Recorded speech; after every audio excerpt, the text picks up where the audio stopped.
دوستو، جیسا کہ ہم نے پچھلے حصوں میں بات کی کہ ایک بہت بڑی اکثریت یہ سمجھتی ہے کہ مڈل ایسٹ ہی مسلم دنیا ہے اور اس کے سوا کچھ نہیں۔ بے شک اسلام کی ابتدا جزیرہ نما عرب میں ہوئی اور عظیم ترین اسلامی سلطنت کا ظہور بھی دریائے نیل اور دریائے امو کے درمیانی خطے میں ہوا، لیکن اگر توجہ انہی خطوں پر رکھی جائے تو مسلم دنیا کی تاریخ کے بعض نہایت بھرپور چیپٹرز نظر انداز ہو جائیں گے۔ اس لیے اب ہم آنے والی کچھ ایپیسوڈز میں افریقی علاقوں، چین اور جنوبی مشرقی ایشیا پہ نظر ڈالیں گے اور یہ جاننے کی کوشش کریں گے کہ وہاں اسلام کیسے پہنچا۔ تو دوستو، اللہ کی مدد و نصرت سے لاسٹ اسلامک ہسٹری کی اس ایپیسوڈ 29 میں ہم افریقہ پر نظر ڈالیں گے اور یہ جاننے کی کوشش کریں گے کہ وہاں اسلام کیسے پہنچا، اور انشاءاللہ اس ایپیسوڈ میں ہم دنیا کے امیر ترین شخص کے بارے میں بھی سنیں گے۔ تو دوستو، آئیے دیکھتے ہیں ویڈیو۔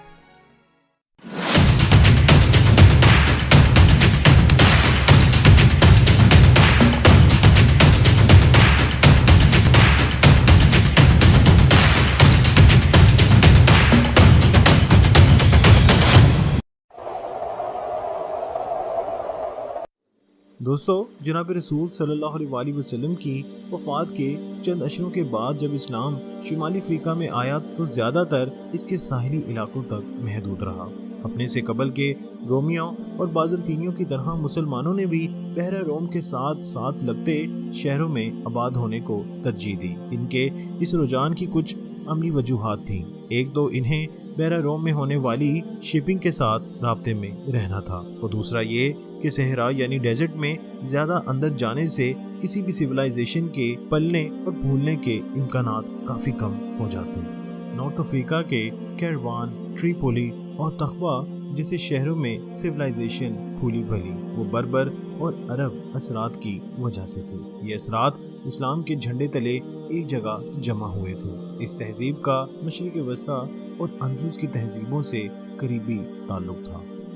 دوستو، بحر روم کے ساحلوں پر واقع اپنے شہری مراکز سے اسلام ڈیزرٹ کے اندر جنوبی رخ پھیلنے لگا۔ مغربی افریقہ میں پورے ماحول پر جھاڑی دار علاقے اور دریائے نائجر چھایا نظر آتا ہے۔ دریا کے شمال کا صحرائی علاقہ سوائے گھاس کے کچھ پیدا نہیں کرتا اور اسی لیے قائم رہنے کے قابل آبادیاں بسانے کے لیے موزوں نہیں ہے۔ اس دریا کے ساؤتھ یعنی جنوب میں موجود گھنے جنگلات بھی آباد کاری کے اعتبار سے اسی طرح کے ہیں۔ اس لیے اسلام کی آمد سے پہلے اور بعد میں بھی مغربی افریقہ کی زیادہ تر حکومتیں دریائے نائجر کے گرد گھومتی رہیں۔ دریا کے اندرونی ڈیلٹا کی زمین زرخیر اور آباد کاری کے لیے خاص طور پر موزوں تھی۔ مسلمان بربروں کا ایک خانہ بدوش گروہ ٹوارگ شمالی افریقہ شہروں سے نکل کر صحرائی خرابیوں میں ہوتے ہوئے مغربی افریقی گھاس کے میدان سوانا تک کے راستوں پر غالب تھا۔ اس خطے میں ابھرنے والی کنگڈمز کا ڈیزرٹس میں سے گزرتے اس راستے پر انحصار تھا۔ یہ ان کے سامان بالخصوص نمک اور سونے کی منڈی تھا۔ اس تجارتی راستے سے صرف دولت ہی نہیں بلکہ اسلام بھی نارتھ افریقہ آیا۔ صحرائی راستوں پر سفر کرنے والے مسلمان تاجر نے مغربی افریقہ میں آباد ہونا شروع کیا اور 11ویں صدی تک مسلم آبادیاں اس خطے کے شہروں اور قصبوں میں نظر آنے لگی۔ دوستو، مغربی افریقہ میں موجود مسلمانوں کی اکثریت اسکالرز کی نہیں تھی بلکہ تاجروں کی تھی۔ چنانچہ اسی وجہ سے مقامی آبادی میں اسلام کے پھیلنے کی رفتار بہت سست تھی۔ زیادہ تر یہ ہوتا کہ مغربی افریقہ کے لوگ مسلمان ہو جانے کے بعد بھی نسلوں سے چلے آنے والے اپنے رواج اور عقائد پر قائم رہے اور اپنے جادوگروں کو بھی مانتے رہے۔ شمالی افریقہ کے برعکس جہاں اسلام مضبوط سیاسی قوت کے طور پر چلا آ رہا تھا، مغربی افریقہ میں اسلام آہستہ آہستہ مقامی سویلائزیشن میں کھو گیا۔ لوگوں کو تمام اسلامی عقائد پر ایمان لانے کا مطالبہ کیے بغیر بھی اسلام میں داخل کیا جاتا رہا۔ مرابطی تحریک کو اس سارے منظرنامے کا واحد استثناء کہنا چاہیے۔ اس نے 11ویں صدی میں ایک عشرے کے لیے مغربی افریقہ کا کچھ علاقہ فتح کر لیا تھا، لیکن لگتا ہے کہ کوئی زیادہ دیر یا اثر نہیں ڈال سکتے تھے۔ مغربی افریقہ میں پہلی مقامی مسلم حکومت مالی کی تھی۔ ان کی بنیاد 13ویں صدی میں داستانوی کردار سندیاتا کیتا نے رکھی تھی۔ یہ مینڈیکا قبائل کا مسلم حکمران تھا اور لائن کنگ کے نام سے مشہور تھا۔ داستان کے مطابق اسے کسی ظالم حکمران نے باہر نکال دیا تھا۔ جلا وطنی کے دوران اس نے مینڈیکا لوگوں کو اکٹھا کیا اور ان کی مدد سے وہ تخت حاصل کرنے میں کامیاب ہوا جو اس کا حق تھا۔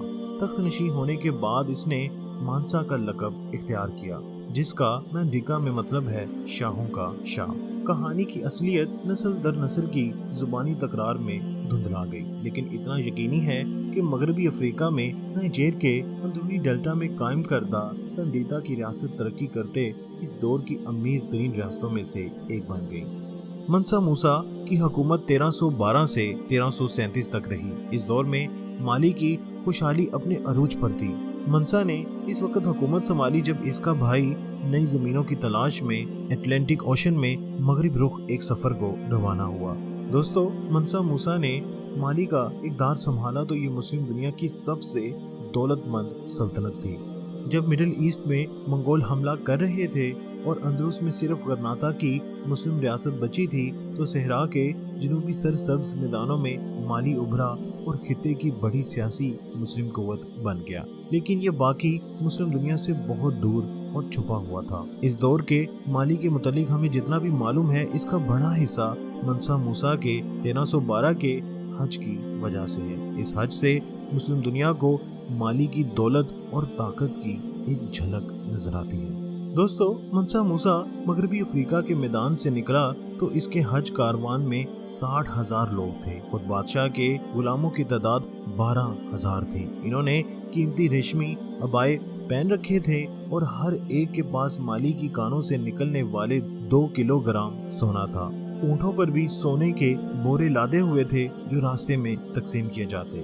راہ کے بے شمار قصبوں اور شہروں کے لوگ نامعلوم مغربی افریقی ملک سے آنے والوں کی شان و شوکت دیکھ کر حیران رہ گئے۔ منسا موسیٰ مصر پہنچا تو وہاں کی مملوک شاہی کے اہلکار بھی ان سے بے پناہ متاثر ہوئے۔ انہوں نے اپنے تاثرات لکھے کہ اہل قافلہ بڑے دیانتدار تھے، نماز قضا نہیں کرتے تھے اور انہیں قرآن پر عبور تھا۔ کہا جاتا ہے کہ موسیٰ نے مصر میں لوگوں کو سونا ایسی بھاری مقدار میں بانٹا کہ وہاں کوئی مانگنے والا باقی نہیں رہا۔ دوستو، حج کے سفر سے بھی زیادہ قابل ذکر موسیٰ کے حج سے واپسی کے واقعات ہیں۔ مالی تب تک بھی اسلامی تمدن کے لمبے سفر میں کئی درمیان میں تھا اور اصل اسلامی عقائد کے ساتھ ساتھ مقامی عقائد بھی لوگوں میں موجود تھے۔ موسیٰ نے محسوس کیا کہ اس کے ہاں زیادہ تعلیم یافتہ اسکالرز کی ضرورت ہے۔ وہ مالی کی ترقی کے لیے بہترین عالم، استاد اور فنکار واپس جاتے ہوئے اپنے ساتھ لے گیا۔ موسیٰ نے انہیں مائل کرنے کے لیے اپنے مالی وسائل استعمال کیے۔ ان کے ہمراہ جانے والوں میں عرب، ایرانی اور اندلسی سب شامل تھے۔ 14ویں صدی کی تیسری دہائی کے اس واقعے کا نتیجہ یہ ہوا کہ مغربی افریقہ میں باقی مسلم دنیا کے اثرات صاف دیکھنے کو ملتے ہیں۔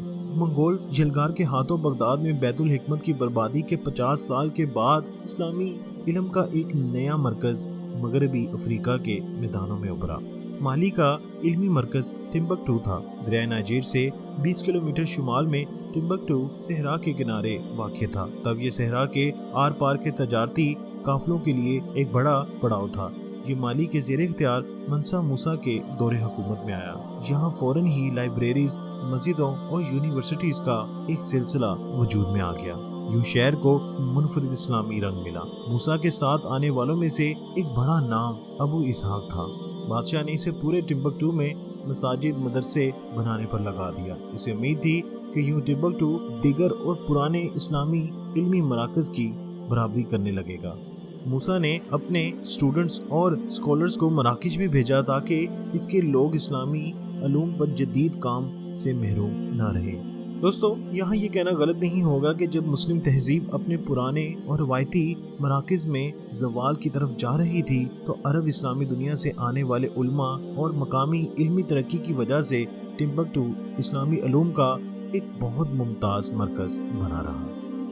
دوستو، اب ہم مشرقی افریقہ کی طرف آتے ہیں۔ مشرقی ساحلوں کو بھی اسلام سے آشنا ہوتے دیر نہ لگی۔ آپ صلی اللہ علیہ وآلہ وسلم کی مدینہ ہجرت سے بھی پہلے ان کے ساتھیوں کا ایک گروہ قریش کے ظلم و ستم سے بھاگ کر حبشہ یعنی آج کے ایتھوپیا میں آباد ہو گئے۔ وہاں کے عیسائی بادشاہ نے ان کا خیر مقدم کیا۔ کچھ لوگ ادھر سے عرب ہی گئے تھے۔ مثلاً آپ صلی اللہ علیہ وآلہ وسلم کے ایک صحابی حضرت بلال رضی تعالیٰ عنہ جو مدینہ میں مؤذن تھے، سابقہ غلام تھے اور ان کا تعلق ایتھوپیا سے تھا۔